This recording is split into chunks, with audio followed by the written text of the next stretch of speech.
Welcome,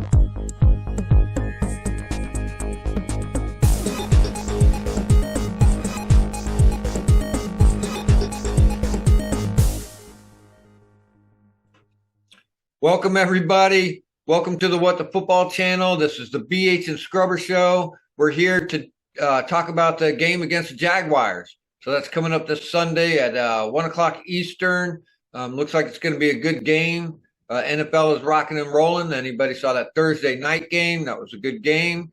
We're going to have to get our act together. The Bills look really good. So, but we're going to talk about the Jaguars today, and we got our boy BH with us today. Welcome, BH. Hey, man. Yeah, glad to be here. Glad we're finally getting this thing rolling. And it was a good game. The big story was just Buffalo looking pretty darn good. Both teams, though, fumbles, interceptions, kind of hurt them. But the Bills do look like a machine. Josh Allen looked really sharp. He really did. And their defense, man, that defense, if no one gets hurt and they keep going, they're going to shut a lot of people down. So, but hey, they took down an NFC team, right? Yep. So that's good. And but yeah, we got the Jags at home, so been looking at a lot of stuff and just kind of reading about them, and we are favored, 3.5-point favorites. So there you go. Even it's kind of funny how we talked about a lot of these places, 6, 7, 8 out of 10 pundits on any website are picking the Jaguars. I guess it's just a thing. Yeah. But it's funny. That's fine. But Vegas, when the money's on the line and there's millions of dollars, Vegas says no. Washington's going to win. Now, that doesn't mean they're gonna, but it just kind of goes to show you a little bit of what we talked about, that bias that's out there. Yeah. And they hate us for the wrong reason. So, they hate us because of Snyder and things like that, which totally has nothing to do with football. So yeah. And Carson Wentz is going to be probably the worst quarterback this year, and Matt Ryan is going to just turn it all around and be incredible for Indy. I'm like, they're about the same quarterback. Yeah, they're about the same quarterback, dude.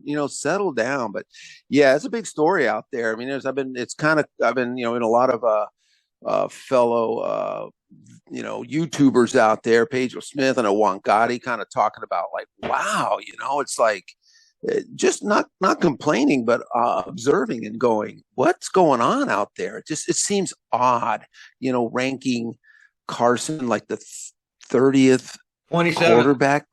Yeah, 27. Yeah. And I pointed out, hey, he was like 12th in touchdowns thrown and 13th in what's that quarterback rating, the QBR? Yeah. So somehow he went from 12th and 13th.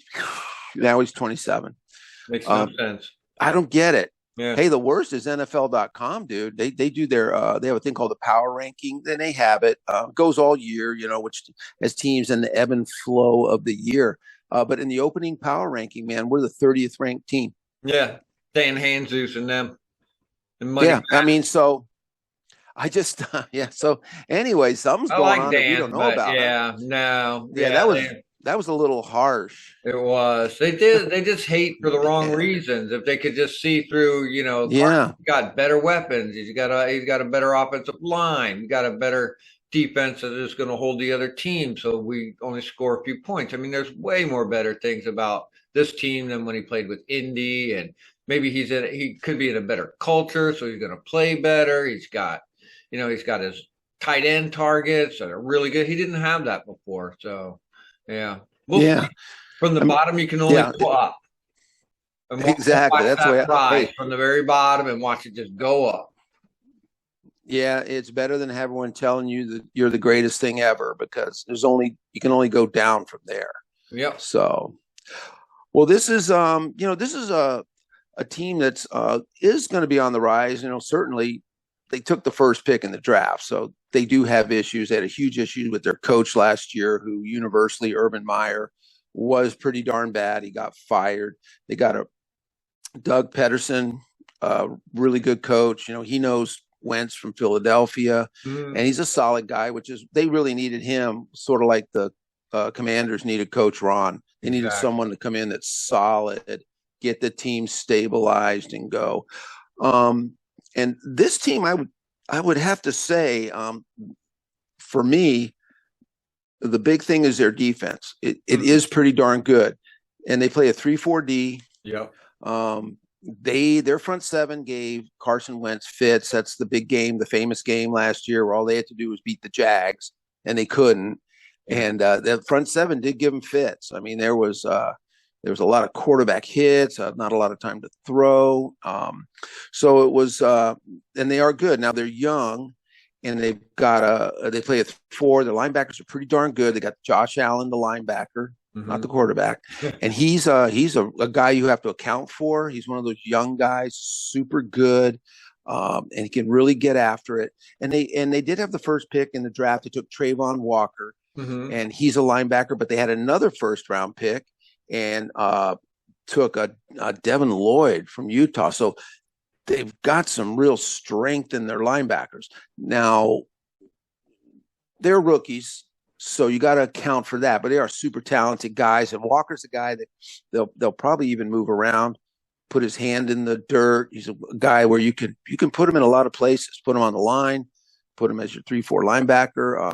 Super talented guy. So that's one thing, and they added a really good corner in free agency. They got a lot of free agents, by the way. Darius Williams, I think their best signing. They got him from the Rams. He's a real solid guy. So they've done some real solid things with their defense.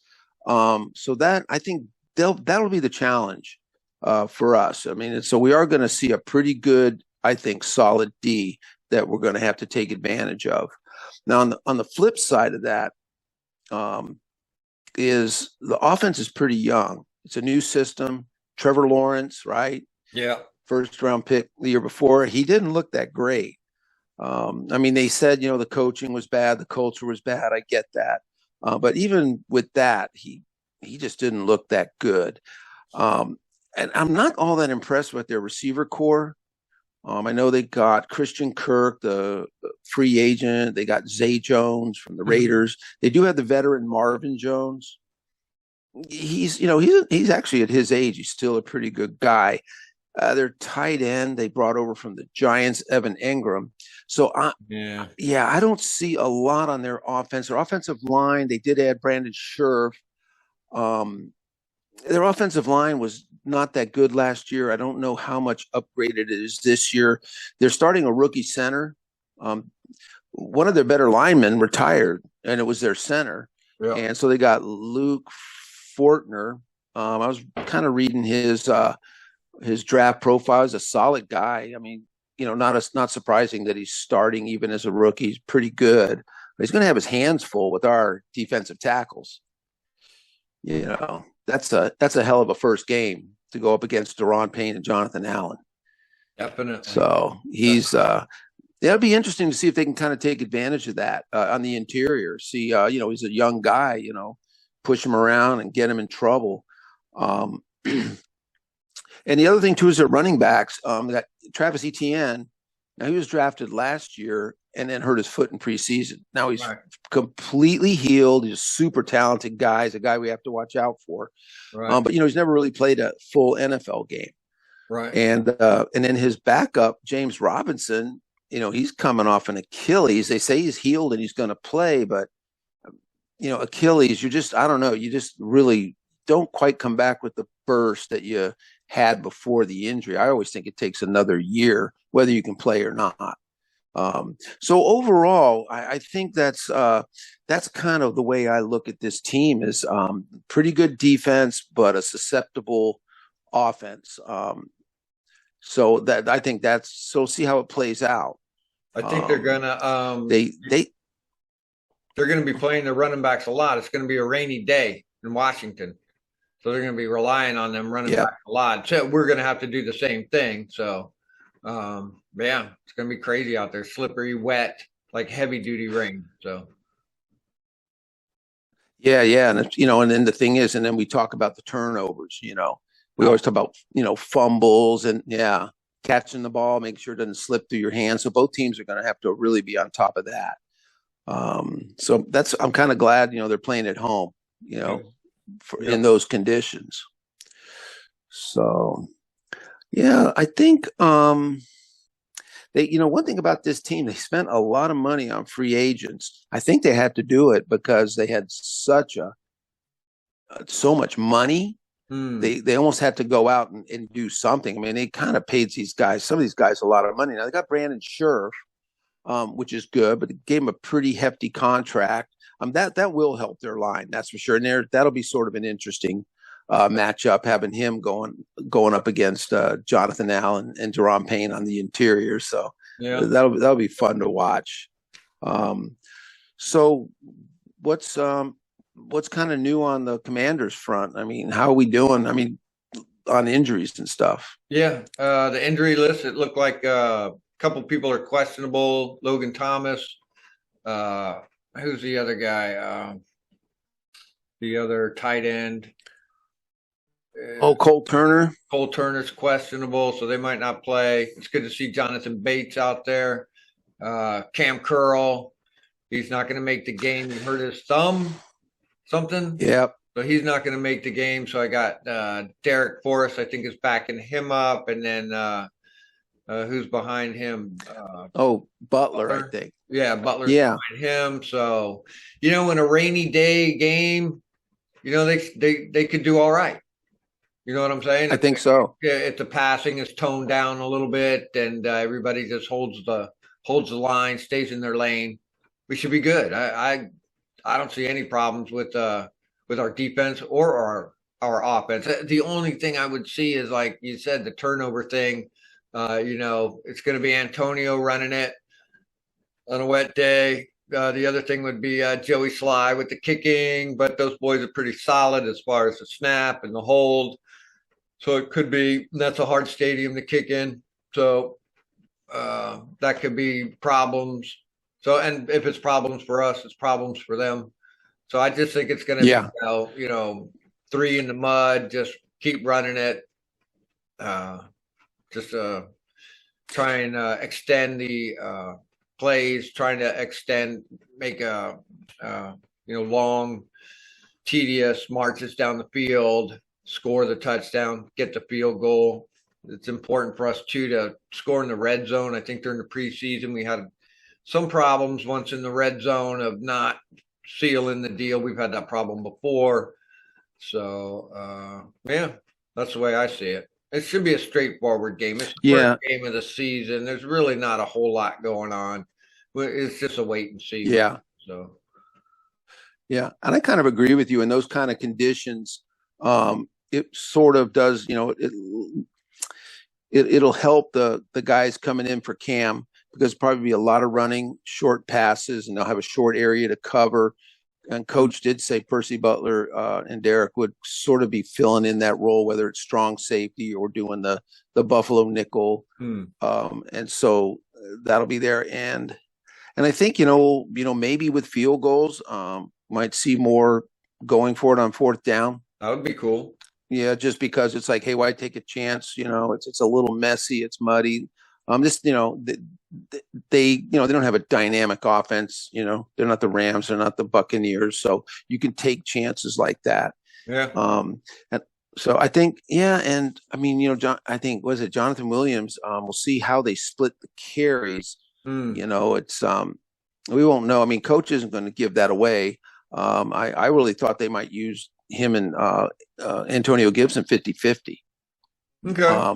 But who knows? Yeah. Who knows how they do it? Antonio could go out there right away and just fill. I mean, he knows. I mean, come on, he knows the playbook. He knows what to do. I just didn't know if they would just sort of keep Jonathan Williams just sort of taking the Brian Robinson mode, and being the between the tackles runners, fourth and short, third and short, maybe some goal line, and let Antonio be the slasher and stuff. But who knows? Yeah. It'll be interesting to see how they use him. I mean, I like the idea of having Williams out there in the short yardage situation. He really has no problem just slinging himself into that line and throwing his body in there, and that's what we need. And that's where Antonio has his problems, anyways. Yeah, between the tackles. The outside, right. So that's where his problems always come up. So if he can get out to the outside and get in some open space, that's where he feels more comfortable. So yeah, that sounds like a winning plan to me. So yeah. So I guess on tight end, Bates had a full practice. Yep. But it might just be, like Bates and what's his name, Armani Rogers, maybe. Yeah. I'm thinking, I don't know if it's a running game. Bates is a good blocker. He's great. Yeah, and Rogers Armani's sort of the surprise of the camp. Really a guy who converted from quarterback. Holy cow, man! Playing just, I don't know. It's amazing what he's pulled off. Mm-hmm. We talked a lot about Samus Reyes, really coming from he did great last year coming from that basketball background. Which he was at a huge disadvantage for sure. That's hard to do. But Armani changing positions like that, he looked really good. But I wonder, I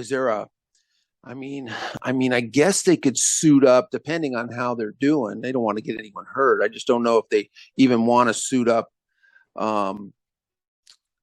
Logan Thomas or Cole Turner just as a third, like a backup in case things go south. I don't know. I guess it just, probably knowing coach, he won't want to do that.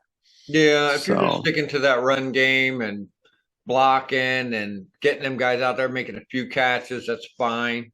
So yeah, like I said, this should just be a basic game. Let's just hope that you just stick to the numbers. 17 points is going to win this game. You know what I'm saying? Some people said it's going to be a high scoring game. I just don't think it is. I don't see it generate that kind of. They're not going to get by us that badly. And I don't think our offense is going to generate. Like I said, if they'll just march down the field, 80 yards, 9 plays, 7 minutes off the clock, that kind of stuff, the field goal will be fine by me. Just creep along, make it happen, get out of the game with a win. Yeah, I totally agree. I was watching Rick Snyder, and he does a good job. He's always got his little 2-minute short shows, and he was talking, and he said that was over under was 44. I said, man, I'll take the under all day long, man. Yeah. And now maybe Vegas will reset that because of the weather, but Vegas is smart though. I hate going against Vegas, man. Those guys. But I could almost see the over under at 34 in this game. I'm with you. I see low scoring, unless it's just turnovers galore, unless it's a mess and there's easy touchdowns to be had. You know what I mean? Guys dropping the ball at the 20 for, stupid stuff like that might drive it up. But I'm with you. I could see a low scoring game. So, yeah. But got to get a win, got to get a victory. We can keep this plays into the short passing game with our 3 wide receivers who love those crossing routes, shallow routes. We can do that all day long with those 3 guys. Yeah. So coming out of the backfield, we got McKissick and Antonio can catch it out of the backfield. So. Yeah, you're right though. They utilize the hell out of JD and just a brutal, get mismatches on him out there in the open. Get a linebacker on him. He'll just chew him up all day long. Sweet. Oh, Cam Sims is the other one that's out. He's on the concussion protocol. Yeah. I would almost, since we're doing so good at wide receiver. Yeah, I could see, Dax will be in there. That'll be fine. Hell yeah. Let Cam, heal his head. But yeah. So anyway, that's all I got, man. It's pretty simple. Pretty straightforward. So probably do a prediction if you want. Yeah. What I said 34 to be the over under. Well, since I'm saying that, I'll stick to 24-10 Commanders. Good for you. I like it. Yep. So I'm going to go even lower than that. I'm going to say like 17-7 or 17, maybe 9. Maybe they'll get like 3 field goals. We'll get like maybe a couple touchdowns and a field goal. So okay. I'll say 17-9, low scoring. Okay. Good deal. I think we're both on the same track. So now this sets us up for the rest of the year. So this is for you guys out there, watching the show, we always have a midweek show. Yep. And we'll always talk about, the game that was just played, and then we go on to talk about the next game. And so, yeah, stick around, watch us. It's just once a week. We don't get too crazy. Nope. We don't get too high. We don't get too low. So, if that's what you like, we're positive about our team, but we're realistic also. But yeah, we're positive, and we like our team. If there's a lot of places out there, if you want to go where guys just Commanders fans with Commanders channels, and just all they do is rip the team and the coaches. If that's what you like, that's fine too, man. It's a free country, but yeah, for here we're positive. Yeah, we accentuate the positive. Right at this point, it's a wait and see. Let's just see what this first game looks like. The preseason is what it is. That's a lot of second, third people vying for that. Kind of almost, it's not all our starters. We got all our guys out there, and it's good. Yeah. Good. I'm looking forward to it, man. It should be fun. So. Should be. All right, man. Well, till next week. Yeah. Let's hope they win. Thank you, everybody. See you next week. Thanks, BH. See you, man.